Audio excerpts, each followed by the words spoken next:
দীর্ঘ বছর ধরে উদয়পুর পিত্রা দেওয়ানবাড়ি রাস্তা যাতায়াতের জন্য একটি লোহার ব্রিজ ছিল, তাও আবার চলাচলের অযোগ্য হয়ে পড়েছিল। এলাকার জাতিদের দাবি ছিল একটি আরসিসি ব্রিজ তৈরি করে দেওয়ার। অবশেষে পূর্ত দপ্তরের এসডিও দেবাশিস সাহা এগিয়ে এসেছেন আরসিসি ব্রিজ তৈরি করে দেওয়ার জন্য। 2020 সালে আরসিসি ব্রিজ তৈরি করার অনুমোদন আসা মাত্র কিল্লা পূর্ত দপ্তরের এসডিও দেবাশিস সাহা টেন্ডার দেখে কাজ শুরু করেন। গত কয়েকদিন আগে এলাকার জনগণের চলাচলের জন্য আরসিসি ব্রিজটি খুলে দেওয়া হয়।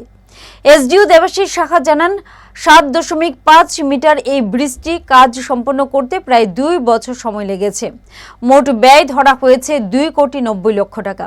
শুধু ব্রিজ তৈরি নয়, তিনি বেশ কিছুটা রাস্তাও নির্মাণ করে দিয়েছেন জনগণের সুবিধার জন্য। ব্রিজ নির্মাণের ফলে শুধু উদয়পুর পিত্রা দেওয়ানবাড়ির লোকজনদের সুবিধা হবে না, কারণ এই ব্রিজ নির্মাণের ফলে উদয়পুর কিল্লা নিত্য বাজার হয়ে অমরপুর মহকুমার ওমপি পর্যন্ত যাওয়া যাবে। আর এতে শুধু উদয়পুর পিত্রা দেওয়ানবাড়ি এলাকার প্রায় 10,000 লোকের যেমন উপকার হয়েছে চলাচলের জন্য, এক্ষেত্রে তেমনি অমরপুর মহকুমার ওমপি পর্যন্ত কয়েক হাজার মানুষ আরও উপকৃত হবেন বলে আশা ব্যক্ত করেছেন তিনি।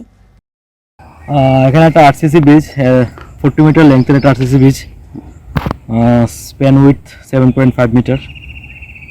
তো এই ব্রিজটা 2020-এর ওয়াগড়া ছিল। এটা আজকে অবধি এটা রাস্তা পুরোটাই শেষ হলো, এবং ব্রিজটা এখন ওপেন ফর পাবলিক। মানুষ এখন আরামসে যাতায়াত করতে পারে। কার্পেটিং কিছুদিন আগে করা হলো। মধ্যে কিছু সমস্যা ছিল, এটার এগোজিশনের কিছু সমস্যা ছিল। এগোজিশনের সমস্যা ক্লিয়ার করার পরে এখন রাস্তা ওপেন হলো। এই রাস্তা কোথায় যাবে? এই রাস্তাটা তো শুরু হয়েছে রাজনগর থেকে। এটা এখন আমরা আছি পিত্রা জাংশন, যেখানে ব্রিজ ক্রস করে এটা নিত্যবাজার যাচ্ছে। নিত্যবাজার থেকে এটা অব্দি যাবে, আর এটার আরেক সাইড দিয়ে ওই রাস্তা কানেক্ট করছে, এটা মহারানী ব্রিজ।